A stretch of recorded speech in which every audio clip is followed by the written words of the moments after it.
성부 성자와 성령 찬송과 영광 돌려보내세. 대초로 지금까지 또 영원 무궁토록 성삼위께 영광 영광.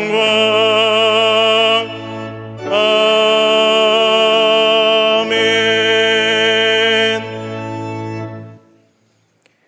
우리가 마음의 뿌림을 받아 악한 양심으로부터 벗어나고 몸은 맑은 물로 씻음을 받았으니 참 마음과 온전한 믿음으로 하나님께 나아가자.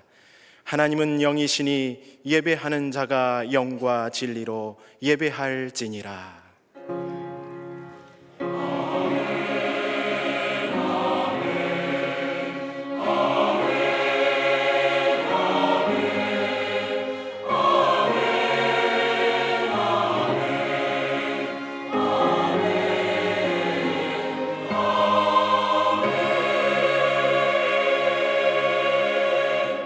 하나님께서 우리에게 주시는 구약의 말씀은 사무엘하 8장 6절입니다. 사무엘하 8장 6절입니다. 제가 가진 성경 구약 475쪽입니다. 사무엘하 8장 6절입니다. 다윗이 다메섹 아람에 수비대를 두매 아람 사람이 다윗의 종이 되어 조공을 바치니라. 다윗이 어디로 가든지 여호와께서 이기게 하시니라. 아멘.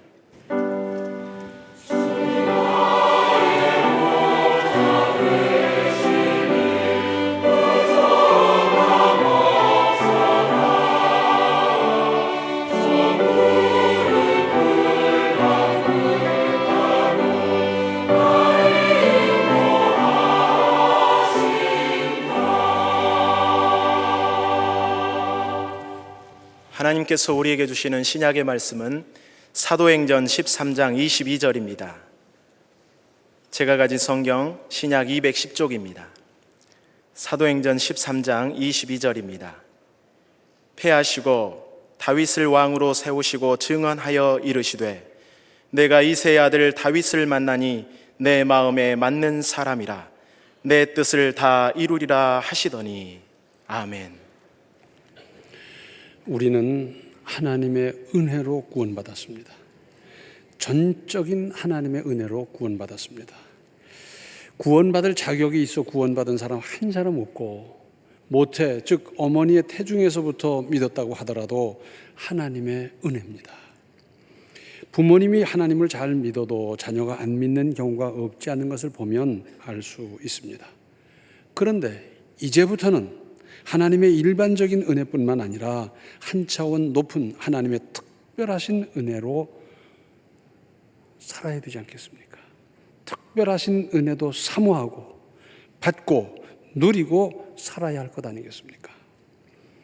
한자에 총이란 글자가 있어요.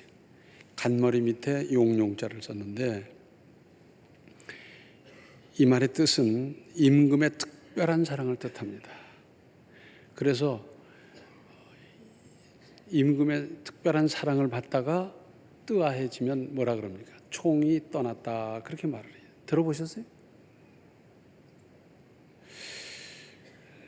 우리 신앙인의 말을 바꾸자면 하나님의 특별하신 사랑을 뜻합니다.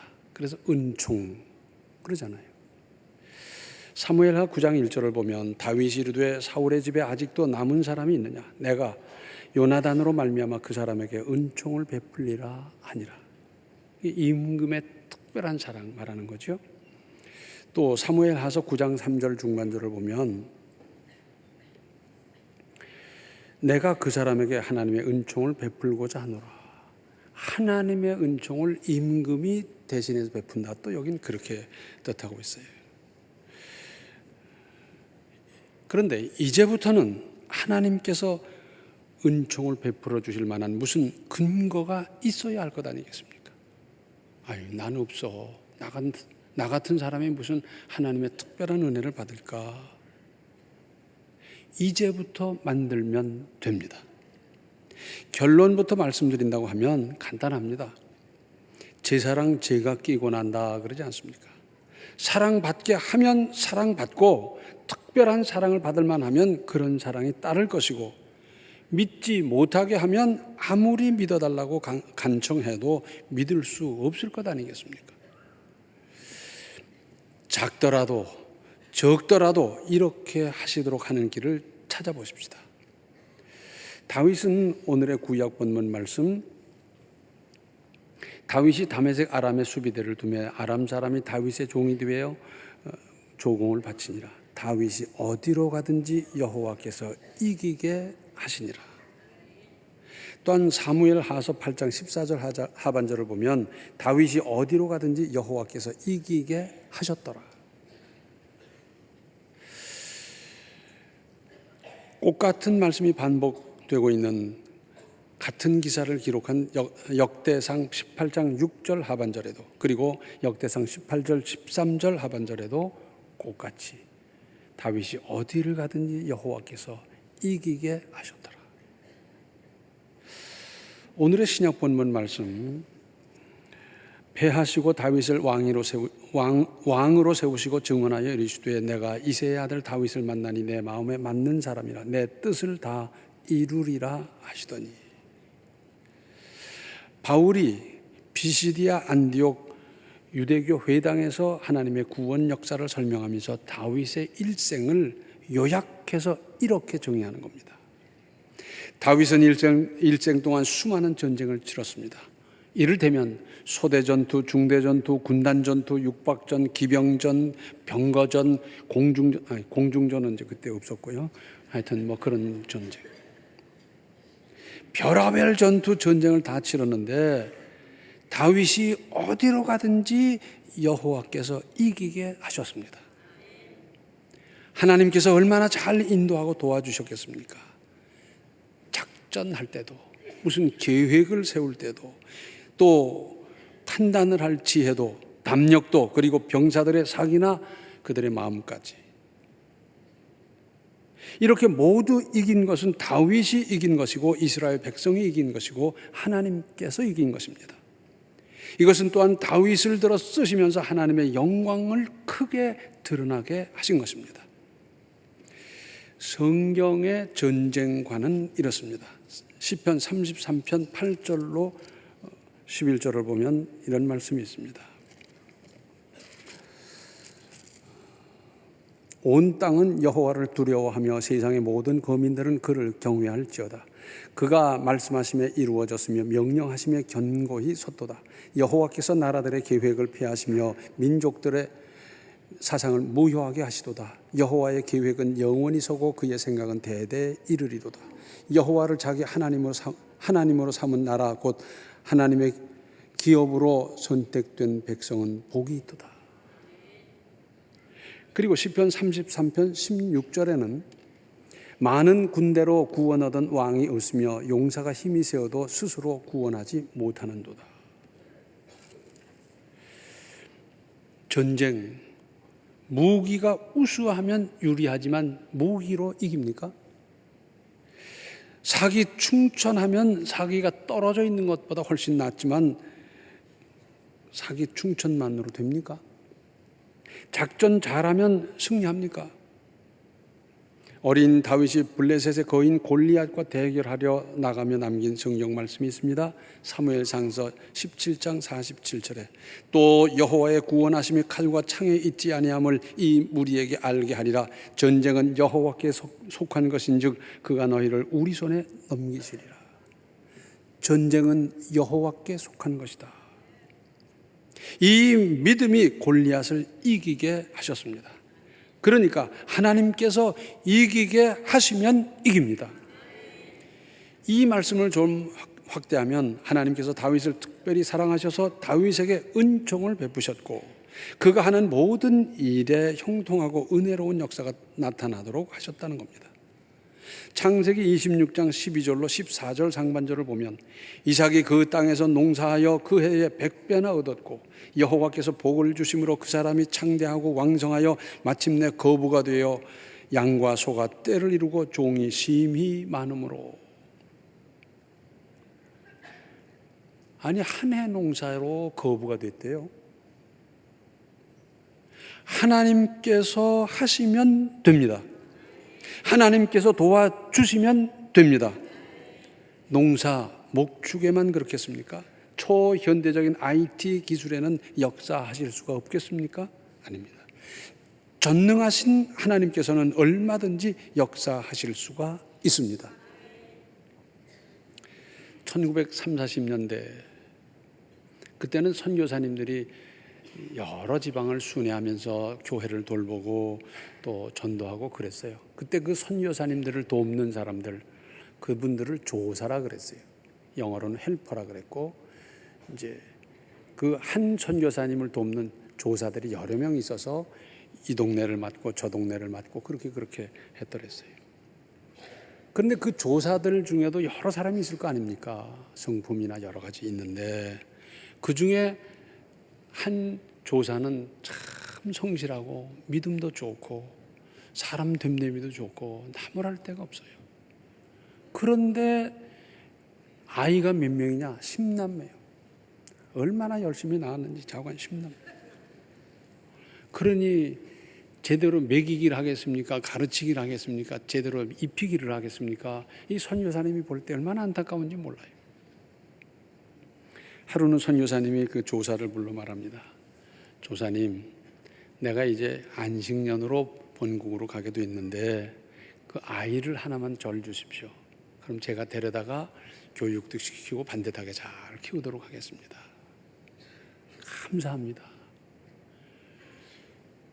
지금은 초등학생도 유학 가는 시절이지만 그때 당시는 이건 지금의 화성 가는 거나 마찬가지로 그렇게 꿈도 못 꾸는 시절이었어요.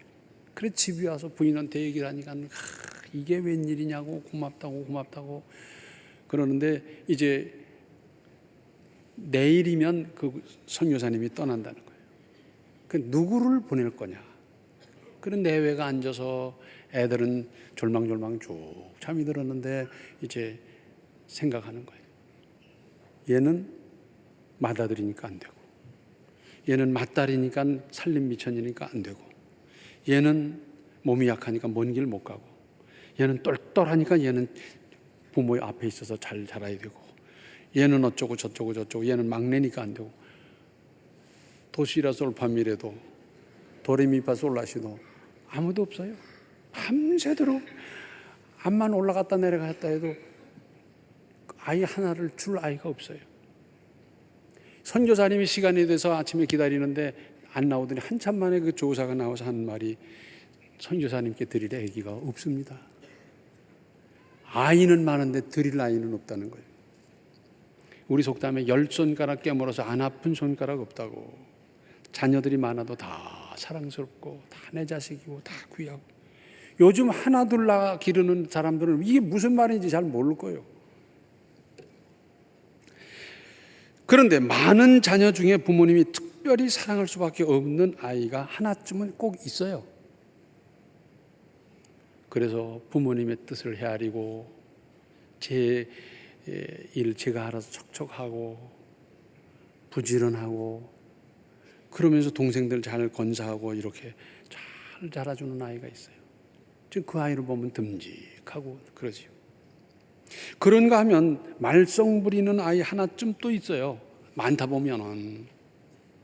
우리 그런 말이 있죠. 내 눈이 죽을 꾀만 낸다고. 하는 짓마다 이상한 짓만 하고 뭐 그런 아이들 있잖아요. 우리 교회 선생님들이 많이 계신데 선생님들 이제 학생들을 가르쳐 보면서 어땠어요? 꼭 공부를 뛰어나게 잘하는 것도 아니고 집안이 뭐 번쩍한 집도 아닌데 아이들 중에는 참 사랑이 가는 아이가 있어요. 하는 짓을 보니까 행동을 보니까 아유 저놈 참 됐다. 저런 아이는 참 잘 자라주면 좋겠다. 저런 아이는 길이 잘 열렸으면 좋겠다. 그렇게 되잖아요. 교수님들 우리 교회 많이 계신데 교수님들 다 느끼셨잖아요. 주변의 선배나 직장 상사 어른들이 보면서도 같은 생각을 해요.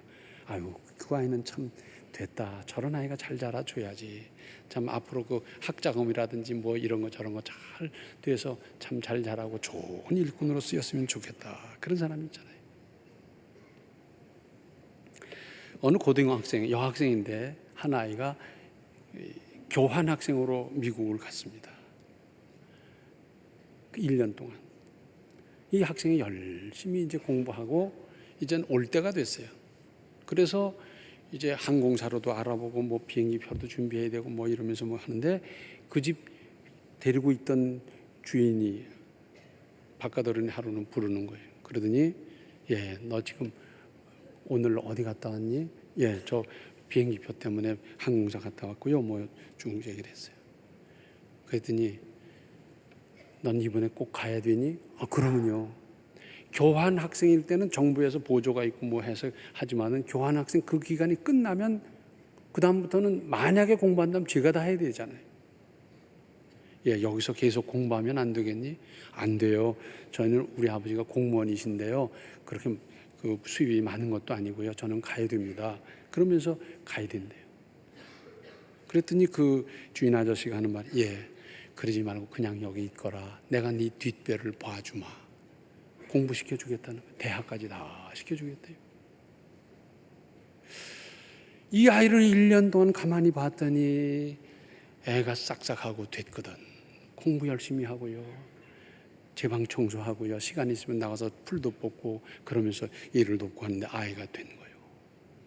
그렇게 부탁한 것도 아닌데 그렇게 그런 일을 놓고 기도한 것도 아닌데 가만히 보니까 사람이 뒤에서 그들이 감동받고 그리고 길러주겠다는 겁니다.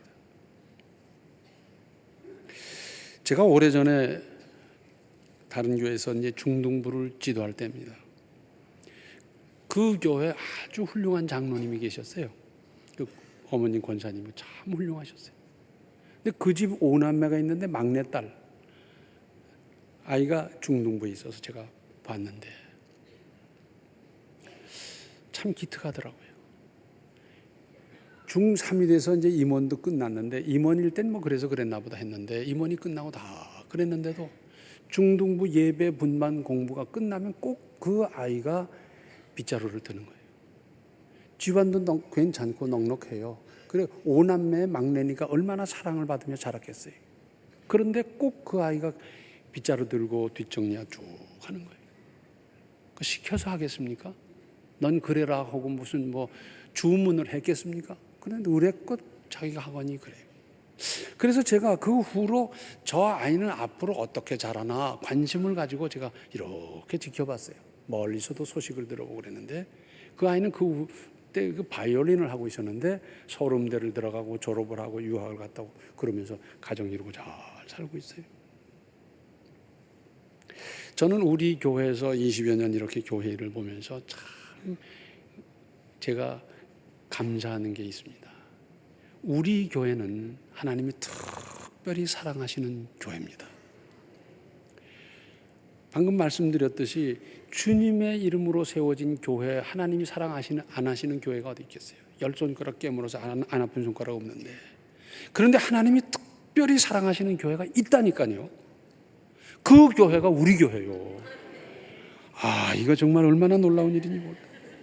저는 그런 교회에서 섬기고 일하고 있다는 건 얼마나 감사한 일인지 몰라요. 그런데 우리 교회에 있는 사람 또 그걸 모르네. 참. 우리 교회 떠나서 저 서울 가고 부산 가고 미국 가고 그 다음에 이제 그때 가서야 목사님 우리 교회가 얼마나 좋았는지요 하면서 펑펑 울면서 그래요. 아, 여기 있을 때 알면 얼마나 좋아. 아이고 참. 그러면 다윗이 어떻게 했기에 하나님께서 그처럼 사랑하시고 이기고 또 이기게 하셨겠습니까?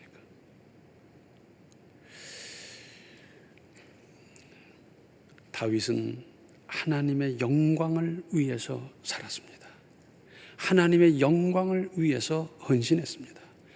좀 전에 읽어드렸습니다만 사무엘상서 17장 47절 또 봅니다. 또 여호와의 구원하심이 칼과 창에 있지 아니함을 이 무리에게 알게 하리라. 전쟁은 여호와께 속한 것인즉 그가 너희를 우리 손에 넘기시리라. 하나님의 이름으로 나아가서 당당하게 나가서 이기는 겁니다. 하나님의 영광을 위해서 싸웠어요. 사무엘하서 8장 9절로 12절을 보면 이런 말씀이 있습니다.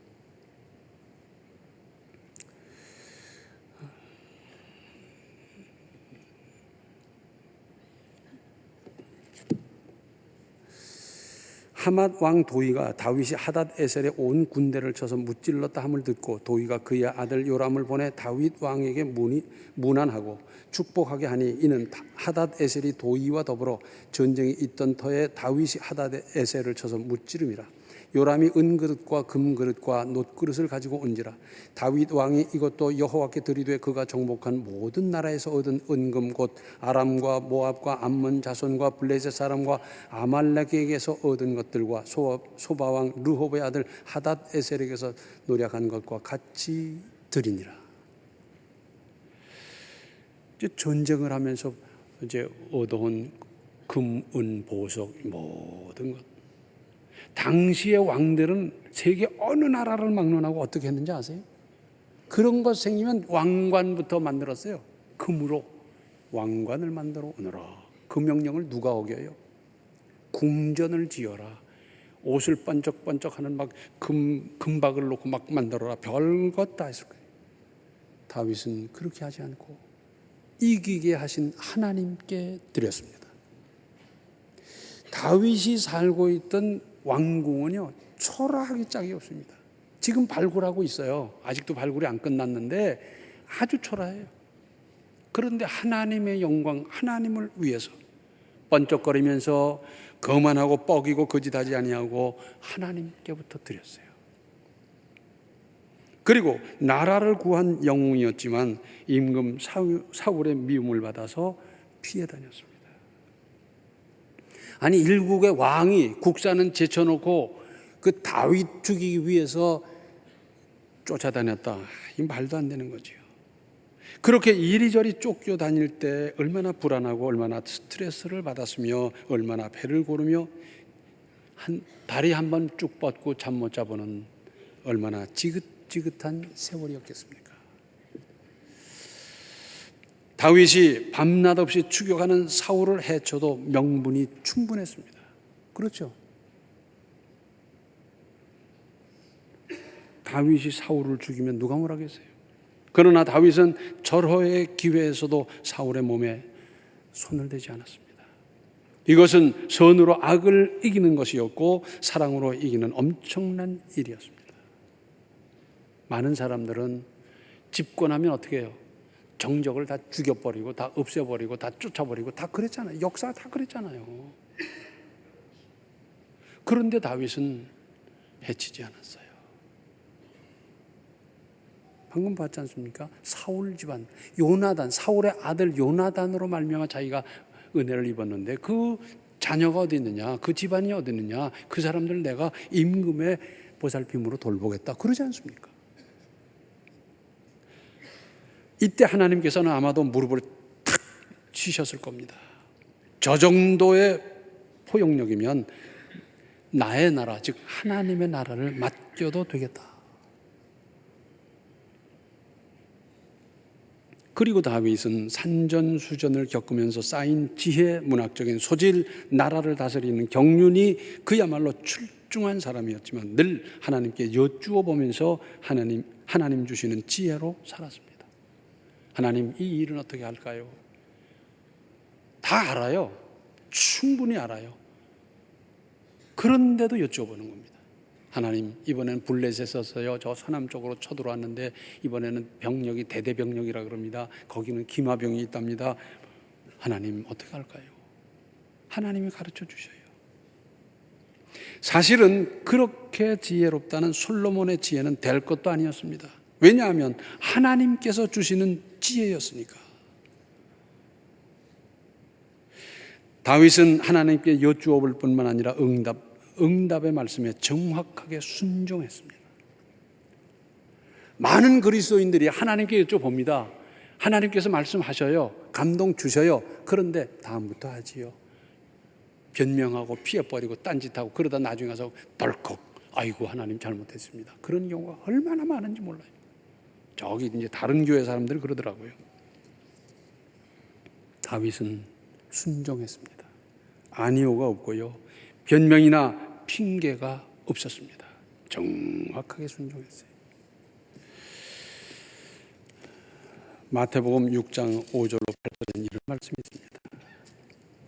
또 너희는 기도할 때 외식하는 자와 같이 하지 말라. 그들은 사람에게 보이려고 회당과 큰 거리 어귀에 서서 기도하기를 좋아하느니라. 내가 진실로 너희에게 이르노니 그들은 자기 상을 이미 받았느니라. 너는 기도할 때 내 골방에 들어가 문을 닫고 은밀한 중에 계신 내 아버지께 기도하라. 은밀한 중에 보시는 내 아버지께서 갚으시리라. 또 기도할 때 이방인과 같이 중언부언하지 말라. 그들은 말을 많이 하여야 들으실 줄 생각하느니라. 그러므로 그들을 본받지 말라. 구하기 전에 너희에게 있어야 할 것을 하나님 너희 아버지께서 아시느니라. 우리가 자녀를 길러보면 알잖아요. 그 아이에게 지금 필요한 게 뭔지 다 알잖아요. 부모님 뜻에 맞게 잘 하면 달라고 안 해도 줘요. 아이고 쟤들 저 나이에 저런 애들 입고 다니는 거 보니까 이게 필요하겠구나, 저런 신이 필요하겠구나, 달라고 안 해도 줘요. 저 사람은 바로 이것을 구해야 하는데 엉뚱한 것을 구하는 겁니다. 아니다, 이것부터 구하거라 그러잖아요. 우리 하나님께서 주실 때는 각박하게 주시는 게 아니에요. 덤까지 얹어주시려고 다 준비하고 계신데 그 얹어주시려고 하는 그 은총을 받을 근거를 좀 만들어 보세요. 회 사보셨어요? 회 먹으러 가는 거 말고 회 사보셨어요? 안 사보셨어요? 아이 참, 회 사러 가면 초고추장도 상추도 얹어주는 겁니다. 그렇죠? 우리 하나님께서 어련히 알아서 주시려고 다 하고 있는데 딴짓을 하네. 준비가 안 됐네. 특별한 은혜를 받을 무슨 근거가 없네요. 이걸 어떻게 하면 좋습니까? 다윗과 같은 믿음으로 다윗이 받았던 하나님의 은총을 금년에는 받으며 누리며 살아가시기를 바랍니다. 기도하시겠습니다. 은혜로우신 아버지 하나님, 믿으면서도 딴짓하던 저희들을 불쌍히 여겨 주시옵소서. 다윗이 갔던 믿음의 그 길을 우리도 가게 하여 주시고, 그래서 다윗이 받았던 그 은총을 저희들도 받으며 또한 누리며 전하며 살아갈 수 있는 우리의 삶이 되도록 지금부터 결심하고 지금부터 그 근거를 마련하고 이새의 아들 다윗을 만나는 내 마음에 맞는 사람이라고 하셨던 그 평가를 저희들도 받으며 또한 그래서 맡겨주시는 일을 감당하며 사는 우리의 삶이 되게 하여 주시옵소서. 예수님의 이름 받들어 간절히 기도하옵나이다. 아멘. 무엇보다 먼저 하나님의 마음에 드는 바른 믿음으로 살아 하나님을 기쁘시게 하십시오. 지금은 생명의 주 예수 그리스도의 은혜와 하나님 우리 아버지의 극진하신 사랑과 성령의 감화 감동 충만 교통하심이 다윗 같은 믿음으로 다윗 같은 은총으로 살기를 작정하는 모든 성도들 머리 위에 이제로부터 영원토록 함께 계시기를 간절히 축원하옵나이다. 아멘.